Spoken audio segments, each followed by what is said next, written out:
I'm Andrew Lee, the author of The Wikipedia Revolution, How a Bunch of Nobodies Created the World's Greatest Encyclopedia. And you're also an administrator in the Wikipedia world, right? Right, I actually started editing Wikipedia in 2003, and there were so few people that year that when I was editing for a few months, they actually made me an administrator, which means I get kind of the keys to the closet and get some access to the more privileged tools inside Wikipedia, even though I didn't have any more editorial authority than anyone else. Right.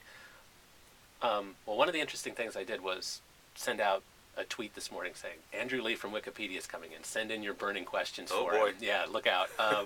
And actually, one of the best ones I got, and one I'd really like to start with, is how do you explain, in simple terms, the editorial and administrative policies that govern Wikipedia?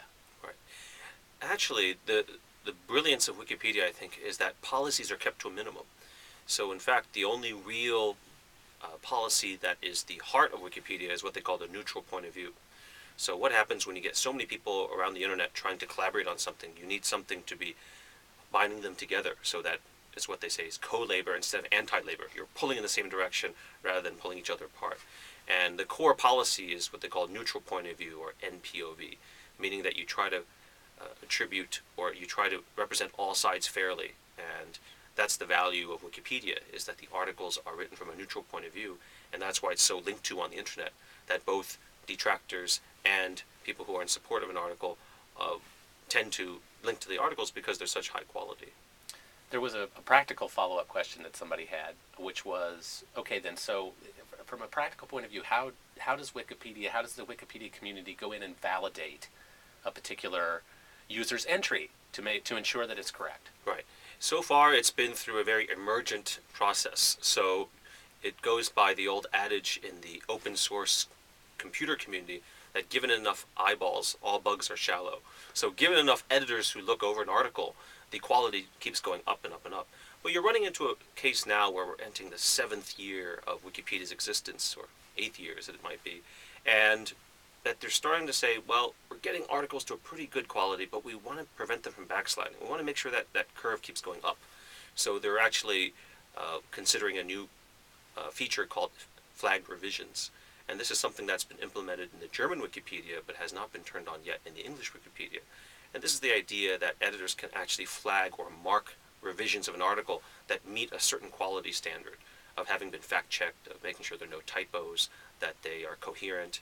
And instead of showing the public the most recent version of an article, you show them the most recently flagged version of an article. So that provides kind of a floor below which an article cannot dip below. So who then rises to the editorial status there, who would make that decision on whether to flag something or not? Right, so that's a whole other bone of contention. So does anyone get to flag an article like in a normal wiki method where anyone gets to edit a page, anyone gets to flag a page? Or do you have privileged sets of users to do this? So this is something that the community is wrestling with. They actually did a straw poll within Wikipedia's editors, and unfortunately, right now it's stuck at about 59% support, 41% not in favor. And if you are in the U.S. Senate, that's just below the threshold you need to pass something there. So they're going by sort of a 60-40 breakdown there as to whether they would implement that or not. Well, what's interesting about the Wikipedia community is that they have a saying that from the previous wiki culture, which is that voting is evil, that voting or straw polling should give you a sense of what the community has, but you really should try to do this by consensus. But there's increasing evidence is that now Wikipedia's community is so big, can you really get consensus of tens or hundreds of thousands of editors? And if it was over 66% support, you could kind of squint and say, that's a pretty decent consensus. But at 59%, it's at a threshold where you really cannot say there's consensus. So there's kind of a stalemate right now in terms of how to go forward. One other question that somebody had was, at what point does somebody just get banned altogether from Wikipedia, and how do you actually go about enforcing that? Right. Every day there's many users who get banned. There's some very easy calls in terms of people who do nothing but vandalize Wikipedia or just do it for fun. Most of the vandals in Wikipedia do it just to see if they can do it. They don't necessarily want to destroy Wikipedia.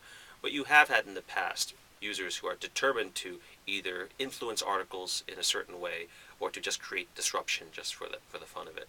So those users fortunately get picked up fairly quickly. It's quite easy to catch those folks, and the ranks of the administrators wind up monitoring these things and blocking users for anywhere from, a few hours to a few days to forever.